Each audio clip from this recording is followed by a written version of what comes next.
दोस्तों नमस्कार, मेरा नाम है सुनील कुमार और आप लोगों का बहुत बहुत स्वागत है मेरे YouTube channel journey of special education में। और आज हम लोग डिस्कस करेंगे जो क्लास जो है ये लैंग्वेज एंड कम्युनिकेशन का क्लास है और कुछ इम्पोर्टेंट क्वेश्चंस सेलेक्ट किया गया है, तो वो आप लोगों के बीच में प्रेजेंट किया जाएगा। तो इससे पहले पार्ट वन है वो हो चुका है, आई होप कि आप लोग देख लिए होंगे, और ये पार्ट 2 है। तो इसको जैसा कि आप लोगों को पता ही है कि मतलब पार्ट 1 जो है वो अपलोड हो चुका है। आई होप कि आप लोग उसको देख भी लिए होंगे। और बिना देरी किए हुए स्टार्ट करते हैं क्लास को, और जितने भी क्वेश्चन सिलेक्ट किए गए हैं उन पे डिस्कस किया जाएगा, उनको समझा जाएगा। मैं समझाने का प्रयास करूंगा आप लोगों को, और आई होप कि आप लोग समझेंगे भी। तो सबसे पहले ABA का हम लोग बात करेंगे। ABA है क्या? तो इसका एक नंबर में भी पूछ सकता है, एक लाइन में पूछ सकता है, फुल फॉर्म में पूछ सकता है, और ट्रू फॉल्स में भी पूछ सकता है। ट्रू फॉल्स में कैसे पूछेगा? AB लिख देगा, और ऑडिटरी ऑरल अप्रोच इसका फुल फॉर्म है। तो हो सकता है अप्रोच की जगह पे कोई और मीनिंग दे दे, आपको अप्रोच ना दे, या वर्बल की जगह पे कोई और मीनिंग दे दे, वोवेल्स दे दे, वर्ब दे दे, या इस टाइप का कुछ दे दे। वी से ही रहेगा लेकिन वर्बल नहीं रहेगा। वर्बल नहीं रहेगा तो मान लीजिए आपका फिर गलत है, ठीक है। तो इसलिए यहाँ पर आपका अगर और उसमें ट्रू फॉल्स में देता है कि जो ऑडिटरी ऑरल अप्रोच है AB का क्या है, किस काम आता है, किसके लिए है, मौखिक के लिए है कि लेखन के लिए है, ठीक है, कि मतलब साइन के लिए है, किसके लिए है। इसमें दिया है ना कि श्रवण मौखिक दृष्टिकोण, तो इसमें क्या करता है, उपकरण के उपयोग से उसके जो बोले जाने वाली भाषा है उस पर जोर देना है। मतलब बोलने से संबंधित इसमें बताया जा रहा है। मौखिक शब्द है, उसमें अगर खाली मौखिक हटा दे, खाली उसमें दे दे क्या सुनने से संबंधित, इसमें इसके बच्चे का डेवलपमेंट पर मतलब फोकस किया जाता है या मतलब काम किया जाता है। मौखिक ना देके खाली श्रवण दे दे तो भी गलत हो जाएगा। तो ये सारा सब कुछ आप ध्यान रखिएगा। तो चलिए अब क्वेश्चन को स्टार्ट करते हैं। तो एक मिनट, क्वेश्चन नंबर 1 है ऑडिटरी। अब फुल फॉर्म और ये सब बता दिए हैं, तो अब इसके बारे में थोड़ा सा डिस्कस कर लेंगे। तो इसमें क्या करते हैं, ऑडिटरी वर्बल अप्रोच मतलब श्रवण मौखिक दृष्टिकोण, मतलब सुनने और बोलने दोनों का बात हो रहा है, और दोनों में से कोई एक को हटाया तो समझ लो गलत है, ठीक। इतना आप समझ लीजिए। मौखिक है, श्रवण नहीं है तब भी गलत है, और श्रवण है मौखिक नहीं है तब भी गलत है। दोनों साथ में होना चाहिए तभी वो सही होगा। ओके, तो चलिए इसमें क्या कह रहा है, श्रवण मौखिक दृष्टिकोण मौखिक का एक रूप है जो उपकरणों के उपयोग के माध्यम से श्रवण कौशल मतलब हियरिंग स्किल्स, और जो बोलने की जो वो बच्चा बोल रहा है उसके भाषा के विकास पर हमें क्या करना है, जोर देना है। मतलब भाषा कैसे उसका इम्प्रूवमेंट हो उस पर हमें काम करना है। अच्छे तरीके से जोर देने का मतलब उस पर काम करना है जिससे कि उसमें इम्प्रूवमेंट हो। तो हम अगर हमको टूल्स का ज़रूरत पड़ता है, मतलब डिवाइस का किसी का या कोई उपकरण का ज़रूरत पड़ता है, तो हम उसका भी उपयोग करेंगे। जैसे हेयरिंग एड हो गया, कोक्लियर इम्प्लांट हो गया, इन सारे चीज़ों का हम इस्तेमाल करेंगे। और ABA का मेन जो उसका टारगेट है वो क्या है, जो बच्चा बोल रहा है, बच्चा जो बोले जाने वाली जो उसकी भाषा की जो क्षमता है उसको डेवलप करना है। डेवलप करने में बच्चे का हेल्प करना है कि मतलब कैसे हम उसको और अच्छे तरीके से उसमें इम्प्रूवमेंट किया जा सके, कैसे उसका हेल्प किया जाए। ये सारा सब कुछ हमको एज ए टीचर के रूप में करना है। अगर आपको जानकारी है, टीचर नहीं है लेकिन अगर आपको जानकारी है तब भी आप बच्चे का हेल्प कर सकते हैं। तो ये आपका मतलब शॉर्ट क्वेश्चन भी हो गया, आपका फुल फॉर्म भी हो गया, आपका ट्रू फॉल्स भी बता दिए हैं। मतलब एक क्वेश्चन में 3 क्वेश्चन आपको बता दिए हैं। आई होप कि आप लोग समझ गए होंगे। अब इसकी विशेषता पे जब हम बात करेंगे तो प्रारंभिक हस्तक्षेप आप लोग जानते ही हैं। अर्ली इंटरवेंशन जो होता है, अर्ली इंटरवेंशन तो आप लोग समझते हैं, हस्तक्षेप मतलब समझते हैं। शुरुआती हस्तक्षेप अगर नहीं करते हैं तो समस्या बढ़ जाएगी समस्या बढ़ जाएगी तो फिर कुछ नहीं हो पाएगा, फिर बहुत प्रॉब्लम होगा। इसलिए प्रारंभिक हस्तक्षेप बहुत ज़रूरी है। फिर श्रवण फोकस मतलब सुनने से संबंधित पे ध्यान करना है, सुनने से। तो इसलिए इसमें क्या ऑडिटरी फोकस इसलिए इंग्लिश में लिख दिए हैं। इसमें कोक्लिया इम्प्लांट और हेयरिंग जैसे उपकरणों के उपयोग के लिए उसको बच्चे को प्रोत्साहित करना है, जिससे कि वो सुनने से संबंधित अपना जो ध्यान है वो केंद्रित कर सके, जो भी उसको साउंड दिया जा रहा है। फिर अच्छी चिकित्सा मतलब जो चिकित्सा सिस्टम होता है, जो उसको हॉस्पिटलाइज्ड सिस्टम होता है, मतलब एक अच्छा सिस्टम होना चाहिए। उसमें गहन चिकित्सा इसमें लिख दिया है, कुछ ज़्यादा हिंदी लिख दिया है। तो चलिए इसमें मतलब इसमें कह रहा है कि थेरेपी सेशन जो है वहाँ पे सुनने के खेल मतलब खेल से संबंधित उसको सुनने से मतलब कुछ ऐसा खेल जो सुनने से संबंधित हो, भाषा के अभ्यास, वाणी के अभ्यास, इन सारी एक्टिविटीज़ पे हमें काम करना है, जिससे कि बच्चे का जो भाषा है और सुनना और बोलना मतलब मौखिक और श्रवण जो है वो डेवलप किया जा सके। फिर उसके बाद हम बात करेंगे,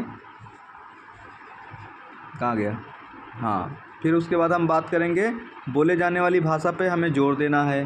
ठीक, तो कहते हैं ना उसमें क्या साइन लैंग्वेज के अलावा जो बच्चा बोल ले रहा है, क्योंकि अभी बोल ले रहा है ना, तो अगर साइन का ज़्यादा इस्तेमाल करेंगे, नहीं बोलेगा, तो जो उसका बोलने की स्किल्स है वो डेवलप नहीं हो पाएगा। इसीलिए हमें ज़्यादा से ज़्यादा बच्चे को बुलवाना है, ज़्यादा से ज़्यादा उससे डिस्कस करना है, बातचीत करना है, मतलब बोलने के लिए उसको उस पर एक जोर देना है, बार बार कोशिश करना है कि साइन का ज़्यादा इस्तेमाल ना करे। कोई भी बात कहे तो वो बोलकर ही कहे, या कोई बात बताए या कुछ बोले तो वो बोले, मतलब बोलने पे फोकस किया गया है, जोर दिया जा रहा है। यहाँ तक क्लियर। फिर उसके बाद सुदृढ़ी मतलब पॉजिटिव रेनफोर्समेंट मतलब उसको प्रोत्साहित करना, पुनर्बलन करना, मतलब उसे मतलब उसके बच्चे के प्रति पॉजिटिव रहना है, इतना ही समझ लीजिए आप लोग। तो इसमें क्या है, श्रवण कौशल का उपयोग और बोली जानी भाषा को भाषा क्षमता को विकसित करने के लिए उस बच्चे को क्या करना है, प्रोत्साहित करना है। श्रवण कौशल का उपयोग मतलब सुनने की जो कौशल है उसके अंदर उसका उपयोग करना है, और बोले जाने वाली भाषा जो वो भाषा बोल ले रहा है उसकी क्षमता को हमें क्या करना है, डेवलप करने के लिए बच्चे को हमें मोटिवेट करना है, मतलब प्रोत्साहित करना है, बच्चे को रेनफोर्समेंट करना है, पुनर्बलित करना है। ये सारा सब कुछ हमें बच्चे के साथ करना है। फिर इसके बाद हम सिद्धांत का बात करेंगे। प्रारंभिक पहचान, हस्तक्षेप ऊपर बता दिए हैं। परिवार केंद्रित दृष्टिकोण, परिवार का दृष्टिकोण अच्छा होना चाहिए। सुनने और बोले जाने वाली भाषा पे जोर देना है। उचित श्रवण यंत्र का उपयोग करना है। सकारात्मक दृष्टिकोण ऊपर डिस्कस हो रहा था। और प्रेरणा मतलब मोटिवेट करना है, और निरंतर निगरानी और मूल्यांकन करना है। कंटिन्यू हमको देखभाल भी करना है और प्लस इवेलुएट भी करना है, इवेलुएशन भी करना है कि मतलब वर्क सही हो रहा है कि नहीं, मतलब सही से काम कर रहा है, उसमें इम्प्रूवमेंट हो रहा है कि नहीं हो रहा है, दिक्कत कहाँ पे हो रहा है। जब तक इवेलुएशन नहीं करेंगे और हमें पता नहीं चलेगा मतलब कितना सीखा है और कितना और बाकी है, कितना और सीखना है। फिर यहाँ पर बात करेंगे नेक्स्ट क्वेश्चन का कि पूर्व प्राथमिक स्तर पर भाषा का विकास। तो पूर्व प्राथमिक स्तर पर भाषा का विकास करने के लिए हमें 4 चीज़ चाहिए। LSRW। L का मतलब लिसनिंग, S का मतलब स्पीकिंग, R का मतलब रीडिंग, W का मतलब राइटिंग। सुनना, बोलना, पढ़ना, लिखना, ये सारा सब कुछ होना ज़रूरी है। मतलब पूर्व प्राथमिक से पहले, मतलब क्लास 1 से लेके क्लास 5 तक का, उससे पहले जब बच्चा स्कूल जाने से पहले, तो उसके अंदर ये चारों चीज़ें होना बहुत ज़रूरी है। अगर नहीं है तो फिर भाषा का विकास नहीं होगा। तो चलिए फिर नेक्स्ट है 5वां, भाषा शिक्षण की तकनीकी। समाचार हो गया, पत्र पत्रिकाएँ हो गई, प्रत्यक्ष हो गया, कहानी हो गया। ठीक है, प्रत्यक्ष में क्या होगा, समाचार और समाचार आप जानते हैं, इसको नहीं डिस्कस करेंगे। और प्रत्यक्ष का मतलब आपको बता देते हैं, मतलब डायरेक्ट जो चीज़ें हम दिखा के बच्चों को सिखा सकें। फिर पत्र पत्रिकाएँ हो गया, कहानी के माध्यम से सिखाते हैं, बच्चों को अच्छी अच्छी कहानियाँ सुनाते हैं, उसके माध्यम से हम बच्चों को सिखाते हैं। समाचार जो होता है उसमें कोई अच्छी स्टोरी चल रही है उसके बारे में बच्चों को बताना। पेपर, न्यूज़पेपर वगैरह हो गया। फिर इसके बाद पत्र पत्रिकाएँ या मैगजीन्स हो गया, उसमें कोई अच्छी कहानी है, रिलेटेड स्टोरीज़ है, उसके बारे में बच्चों को बताना उसके माध्यम से। ठीक है, फिर हम लोग बात करेंगे लेखन के बारे में। लेखन के प्रकार, लेखन कैसे करना। लेखन का मतलब आप जानते हैं, लेखन का मतलब हम बता दे रहे हैं, लिखने से संबंधित है। तो यहाँ पर लिखना कैसे है, नकल करके लिखना है, निर्देशित लेखन हो जाएगा, स्वतंत्र लेखन हो जाएगा। निर्देशित मतलब कोई उसको बताएगा। फिर अगला है लेखन कौशल के विकास की पूर्व गतिविधियाँ। पूर्व गतिविधियाँ क्या करना है, हाथ और आँख के बीच अच्छा तालमेल होना चाहिए, मतलब हम जब लिख रहे हैं तो हमारा तालमेल अच्छा होना चाहिए। फिर सकल और बारीक गामक प्रवृत्ता होना चाहिए, इसमें मतलब प्रवृत्ता मतलब प्रबल अच्छा होना चाहिए। प्रणाली की समझ का विकास होना चाहिए, उसको सिस्टम के बारे में उसको पता होना चाहिए। अच्छी स्मृति मतलब याद करने की जो सिस्टम होता है। नियमित अभ्यास, कंटिन्यूअस प्रैक्टिस होना चाहिए। अगर हम प्रैक्टिस नहीं करेंगे तो फिर हम उन सारी चीज़ों, बच्चा अगर प्रैक्टिस नहीं करता है तो जो भी सिखाया जा रहा है वो सारा सब कुछ भूल जाएगा। इसीलिए कहा जाता है practice is the make the perfect. ठीक, तो प्रैक्टिस क्या करता है, एक उसको अच्छा बनाता है। फिर इसके बाद पठन कौशल में आ गया। पठन कौशल में क्या आ गया, पढ़ने से संबंधित आ गया। तो जो मीनिंग है, जो फीलिंग्स है, उसको ध्यान में रखकर जब हम जो भी लिखा है उस भाषा को जब हम पढ़ते हैं उसी को हम पठन कौशल कहते हैं। यहाँ तक समझ में आया, रिपीट कर देते हैं। मीनिंग एंड फीलिंग्स मतलब अर्थ और भाव को ध्यान में रखकर जो भी लिखा गया है, जिस भी भाषा में लिखा गया है, जब हम उसको पढ़ते हैं उसी को हम क्या कहते हैं, पठन कौशल कहते हैं। आप यहाँ पर देख लीजिए।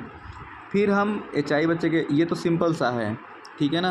तो और ये अब एचआई बच्चे के लिए है। अब एचआई बच्चे के लिए क्या है, पढ़ना बहुत आवश्यक है। तो उसके लिए साक्षर होना ज़रूरी है, मतलब लिटरेसी स्किल्स होना ज़रूरी है। अगर वो स्किल्स नहीं है तो फिर सारा मामला बेकार हो जाएगा। तो इसीलिए लिखित भाषा की व्याख्या को समझना बहुत ज़रूरी है। जो भी भाषा, जिस भी भाषा में लिखा है तो उसके बारे में समझना है। ऐसा नहीं है कि किताब ला के रख दी जाए, हिंदी जानकार हैं और किताब ला के रख दिया जाए इंग्लिश का, कैसे समझेंगे, नहीं समझ पाएंगे। तो इसलिए हमको जो भी वहाँ पे बताया जा रहा है, जो भी वहाँ पे लिखा गया, उसके बारे में भी हमको पता होना चाहिए। फिर एचआई बच्चों के पठन कौशल को विकसित करने में चुनौतियाँ आती हैं, जाहिर सी बात है। जो भाई अब उसको पढ़ाना है, हेयरिंग इम्पेयरमेंट चाइल्ड को पढ़ाना है और पढ़ने से संबंधित जो उसके अंदर स्किल्स है उसको हमें डेवलप करना है, तो चैलेंजेस तो आएंगे, क्योंकि वो जो चीज़, जैसी लैंग्वेज या जो भी लिखा हुआ है उसमें, जिस भी भाषा में, उसके बारे में बच्चा नहीं जानता है, वो भाषा उसके पास नहीं है, इसलिए उसको दिक्कत होता है। इसलिए चैलेंजेस, टीचर के सामने एक नया चैलेंजेस खड़ा हो जाता है, चुनौतियाँ आ जाती हैं सामने, तो वहाँ पर समस्याएं क्रिएट हो जाती हैं। लेकिन अगर हम अच्छा सहयोग और स्कैप फोल्डिंग के द्वारा चाहें, इन दोनों का इस्तेमाल करके, मतलब चाहें तो हम एचआई बच्चे के अंदर जो रीडिंग स्किल है उसको डेवलप कर सकते। स्कैप फोल्डिंग होता है टेम्परेरी सपोर्ट, जिसको हम बोलते हैं। साइकोलॉजी आप जब पढ़ेंगे तो चाइल्ड डेवलपमेंट का जो पेपर पढ़ेंगे उसमें आएगा स्कैप फोल्डिंग का बात। इसको हिंदी में मचान, ढांचा, ये सब कहते हैं, ठीक है ना। तो वो आप जाएंगे भूल, इसलिए आप स्कैप फोल्डिंग याद रखिए। उचित सहयोग और प्रॉपर हेल्प बच्चे का support, proper support and scaffolding के द्वारा हम बच्चे के अंदर, एचआई बच्चे के अंदर रीडिंग स्किल को डेवलप कर सकते हैं ईजिली। लेकिन अगर हम ऐसा नहीं करेंगे, मतलब उसको सपोर्ट चाहिए, प्रॉपर सपोर्ट चाहिए, तब जाके पॉसिबल हो पाएगा। जो भी किताब बुक्स हैं, जो भी मैटर्स हैं, जो भी हम बच्चे को पढ़ाने जा रहे हैं, जिस भी भाषा में वो लिखा है उसको उसके बच्चे के अनुसार तैयार किया जाए, तभी तो पॉसिबल है, नहीं तो कैसे पॉसिबल हो पाएगा।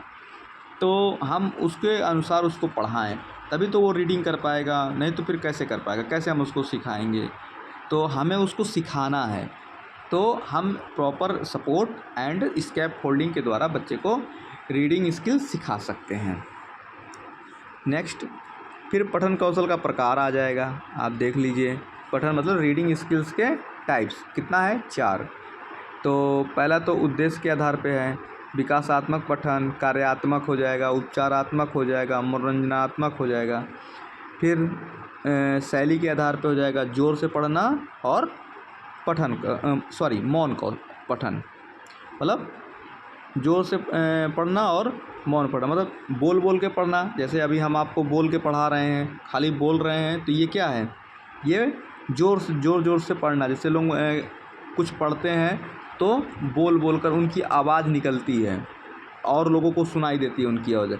लेकिन जब हम मौन सिस्टम में पढ़ेंगे, मौन होकर पढ़ेंगे, तो हम मन में ही पढ़ते हैं, हमारे मुंह से कोई भी शब्द नहीं निकलता, आवाज़ नहीं निकलता है। सामग्री के आधार पर लिखित तथ्य होने चाहिए, वार्तालाप से संबंधित अपने पास होना चाहिए, आधारित होना चाहिए। फिर सहायता के आधार पर निर्देशित पठन होना चाहिए, स्वतंत्र होना चाहिए, बच्चे को गाइड करने वाला कोई होना चाहिए जो गाइड करते हैं।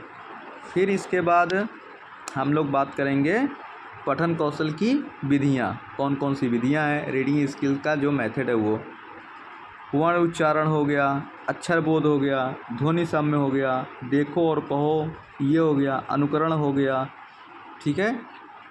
तो ये इसके लगभग 4-5 हैं इसकी विधियाँ हैं। तो हो सकता है पूछ ले आपको पठन कौशल की विधियाँ कौन सी है, 4 दे दे, 3 दे दे, 3 गलत दे दे, 1 सही दे दे।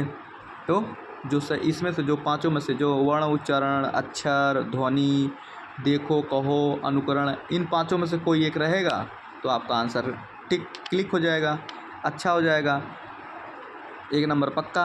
अगर वहाँ पे नहीं है तो फिर सारा मामला गड़बड़।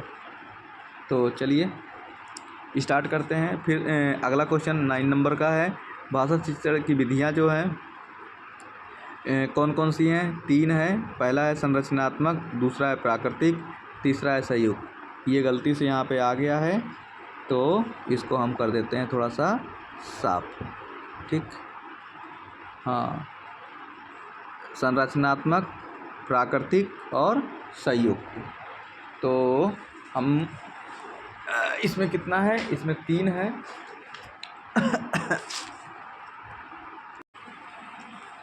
भाषा शिक्षण की विधियाँ कितनी हैं, 3 हैं। संरचनात्मक हो गया, प्राकृतिक हो गया, संयुक्त हो गया। संरचनात्मक में ही हम बात करेंगे, इसी में आता है एप्पल ट्री आता है, स्विट्जरलैंड आता है।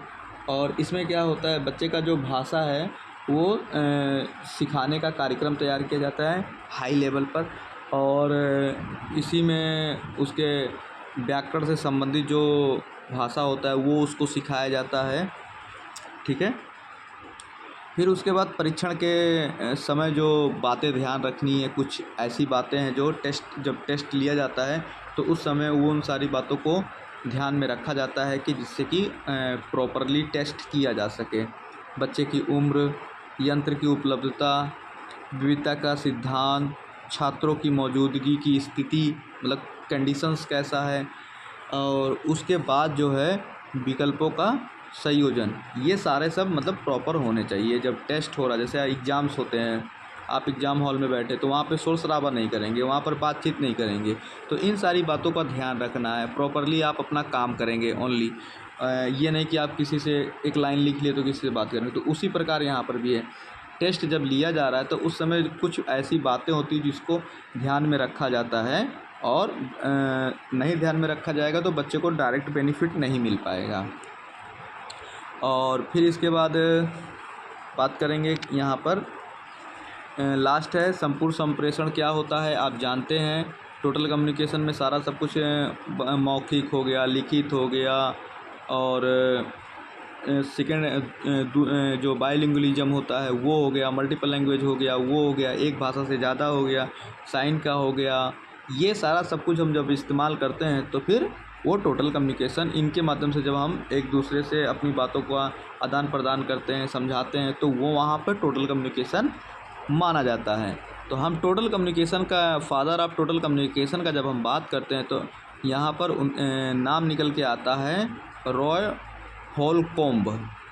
आप लोग याद कर लीजिएगा, हो सकता है एक नंबर में पूछ ही ले, या तो टोटल कम्युनिकेशन क्या है, या तो टोटल कम्युनिकेशन के फादर ऑफ टोटल कम्युनिकेशन। तो रॉय होलकॉम्ब है ये, मतलब आपका 11वां क्वेश्चन था और यहाँ पर क्लास समाप्त होता है। तो चलिए आप लोग भी एंजॉय करिए और मिलते हैं अगले वीडियो में। तब तक के लिए जय हिंद।